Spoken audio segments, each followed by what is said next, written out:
নমস্কার বন্ধুরা, প্রথমেই আপনাদের স্বাগত জানাই মৌসুমি ডিলাইটফুল ক্রিয়েশনে। আশা করছি আপনারা সবাই ভালো আছেন ও সুস্থ আছেন। আজকে আমি যেই রেসিপিটা আপনাদের সঙ্গে শেয়ার করছি সেটা হচ্ছে পটল আলু দিয়ে মাছের ঝোল। আপনারা হয়তো এই রেসিপিটা রোজই প্রায় করে থাকবেন, তবুও আমি যেভাবে রেসিপিটা করছি সেভাবে আপনাদের সঙ্গে শেয়ার করছি। চলুন দেখে নেওয়া যাক কীভাবে আমি রেসিপিটা স্টেপ বাই স্টেপ করছি।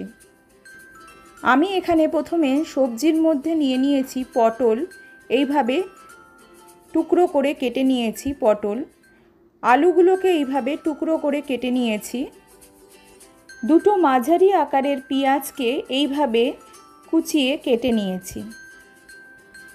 একটা মাঝারি আকারের টমেটো নিয়েছি এইভাবে কেটে। আর রুই মাছ নিয়েছি, আমি এখানে 8 পিস রুই মাছ নিয়েছি। এই রেসিপিটা রুই, কাতলা বা অন্যান্য যে কোনো মাছ দিয়েই হয়, তবে আমি এখানে রুই মাছ দিয়েই রেসিপিটা দেখাচ্ছি। মাছগুলোকে ভালো করে ধুয়ে আমি প্রথমে হলুদ দিয়ে দিচ্ছি, তারপরে দিচ্ছি সামান্য নুন আর সর্ষের তেল দিয়ে দিচ্ছি সামান্য, দিয়ে ম্যারিনেট করে আমি রেখে দিচ্ছি। মাছগুলোকে নুন, হলুদ ও সামান্য সর্ষের তেল দিয়ে মাখিয়ে রাখলে মাছগুলো যখন আপনারা ভাজবেন তখন মাছগুলো ফাটবে না। অনেকেই সর্ষের তেলটা দেন না, কিন্তু সর্ষের তেল দিয়ে একটু মাখিয়ে রাখলে মাছগুলো ফাটে না। রান্নাটা করার জন্য আমি কিছু ঘরোয়া মশলা এখানে ইউজ করছি। মশলার মধ্যে আমি এখানে নিয়েছি হলুদ গুঁড়ো 2 চামচ, লঙ্কা গুঁড়ো 1.5 চামচ, ধনে গুঁড়ো নিয়েছি 2 চামচ আর জিরের গুঁড়ো নিয়েছি 1.5 চামচ। জিরের গুঁড়োটা যা নেবেন তার থেকে একটু বেশি ধনের গুঁড়ো নেবেন। ফোড়নের জন্য আমি এখানে নিয়েছি একটা শুকনো লঙ্কা আর তেজপাতা। প্রথমে আমি এখানে গ্যাস ওভেন অন করে একটা কড়াই বসালাম। কড়াইতে সামান্য সর্ষের তেল দিয়ে দিলাম। আমি এখানে 4 টিস্পুন সর্ষের তেল ইউজ করছি। এই তেলে আমাদের মাছটা ভাজা হবে। এখানে খেয়াল রাখবেন, তেলটা যতক্ষণ না গরম হচ্ছে ততক্ষণ কড়াইতে মাছটা ছাড়বেন না। তেলটা খুব ভালোভাবে গরম হলে তবেই মাছ ছাড়বেন।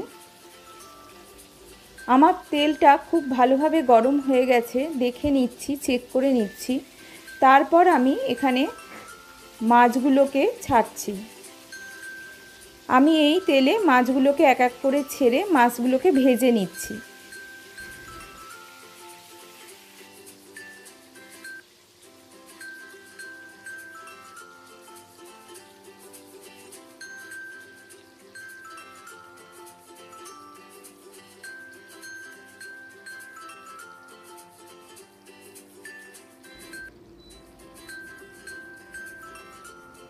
মাছগুলোকে একটু সময় নিয়ে খুব সুন্দরভাবে ভেজে নিতে হবে।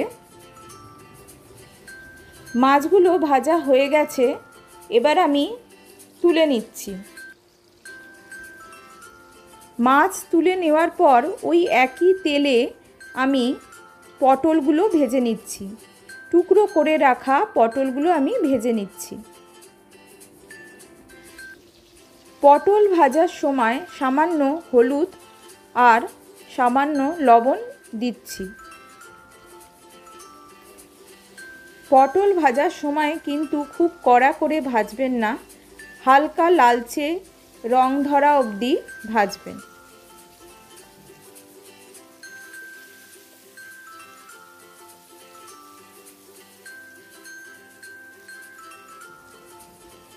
পটলগুলো আমার ভাজা হয়ে গেছে, এবার আমি পটলগুলো তুলে নিচ্ছি। এরপর ওই একই তেলে আমি আলুগুলোকে ভেজে নিচ্ছি।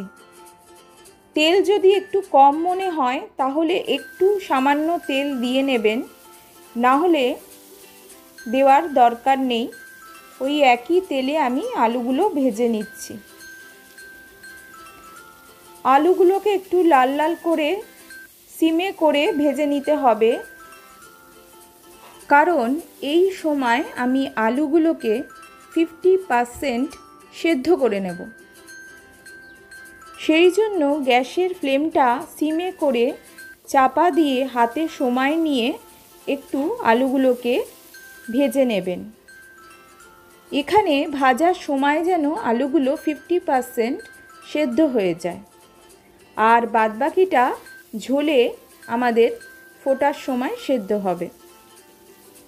আলুগুলো ভাজার সময় আলাদা করে নুন হলুদ দেওয়ার প্রয়োজন নেই, কারণ পটল ভাজার সময় আমরা নুন হলুদ দিয়েছিলাম, সেই জন্য নুন হলুদ থেকে গেছিল।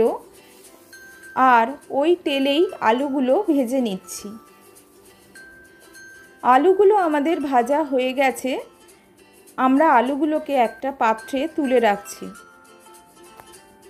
এরপর আমি কড়াইয়ে ওই একই তেলে সামান্য 5 ফোড়ন হিসেবে ইউজ করছি। আমি 1 টিস্পুন 5 ফোড়ন দিয়ে দিলাম।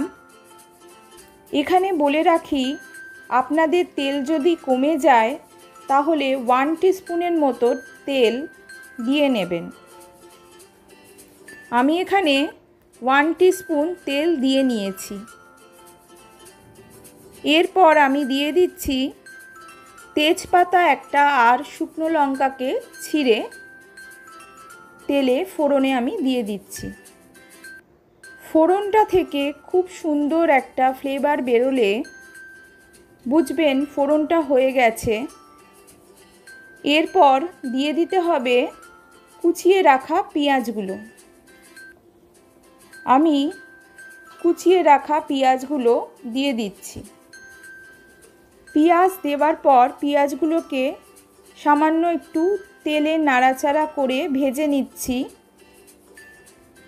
একটু লাল লাল পেঁয়াজগুলো ভাজা হয়ে গেলে এরপর আমি দিয়ে দিচ্ছি কুচিয়ে রাখা টমেটো। টমেটো দেওয়ার পর সামান্য লবণ অ্যাড করছি। সামান্য লবণ অ্যাড করলে টমেটোটা খুব সুন্দরভাবে গলে যাবে। কড়াইতে 2-4 মিনিট ভালো করে নাড়াচাড়া করার পর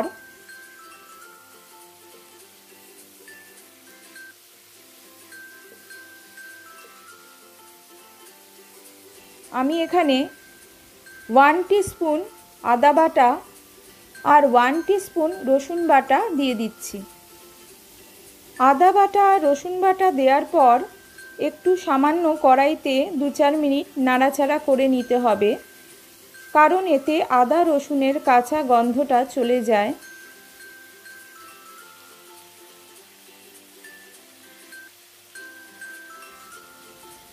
তারপর আমি একে একে মশলা দিয়ে দিচ্ছি। হলুদ গুঁড়ো, ধনে গুঁড়ো, জিরে গুঁড়ো আর লঙ্কা গুঁড়ো। আপনারা এখানে যে যেরকম ঝাল খান সেই অনুযায়ী ঝালটা দিয়ে নেবেন।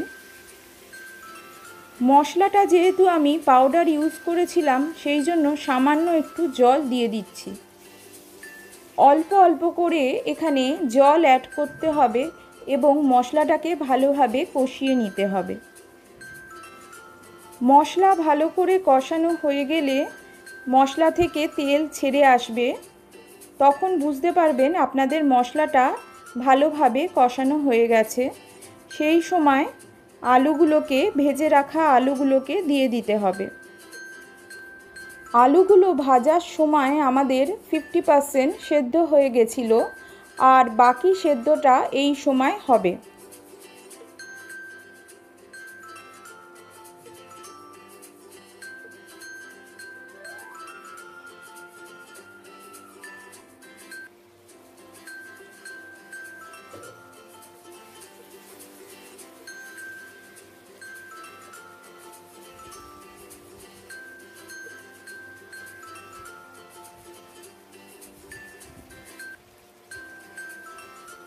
আলুগুলোকে দেওয়ার পর আমি এখানে রঙের জন্য সামান্য কাশ্মীরি লঙ্কার গুঁড়ো ইউজ করছি।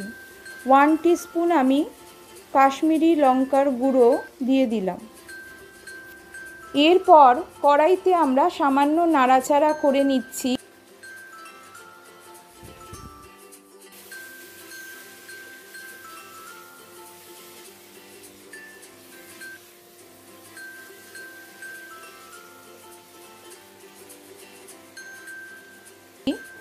তারপর আমি এখানে ভেজে রাখা মাছগুলোকে দিয়ে দিচ্ছি।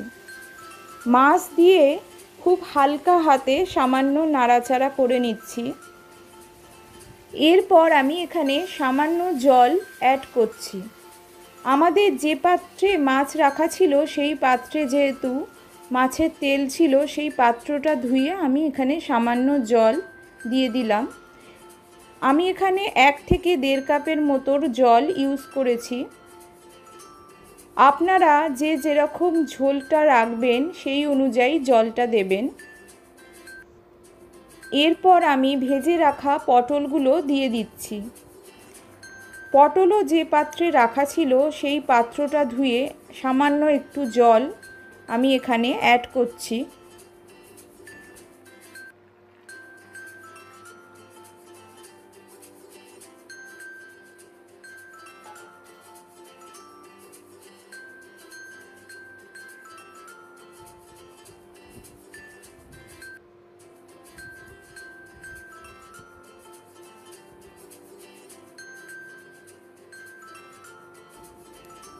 এই সময় আমি 2-4টে কাঁচা লঙ্কা চিড়ে এখানে দিয়ে দিলাম। কাঁচা লঙ্কা চিড়ে দিলে খুব সুন্দর একটা ফ্লেভার আসে। এই সময় আপনারা লবণের স্বাদটা একবার চেক করে নেবেন। যদি মনে হয় কম আছে তাহলে একটু অ্যাড করে নেবেন।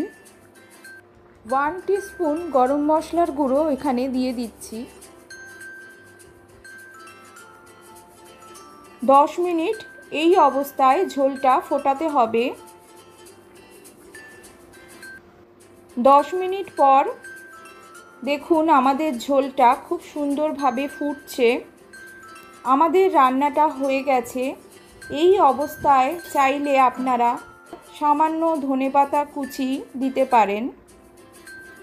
আমি এখানে আজকে কিছু দিচ্ছি না। আমাদের রেসিপিটা হয়ে গেছে।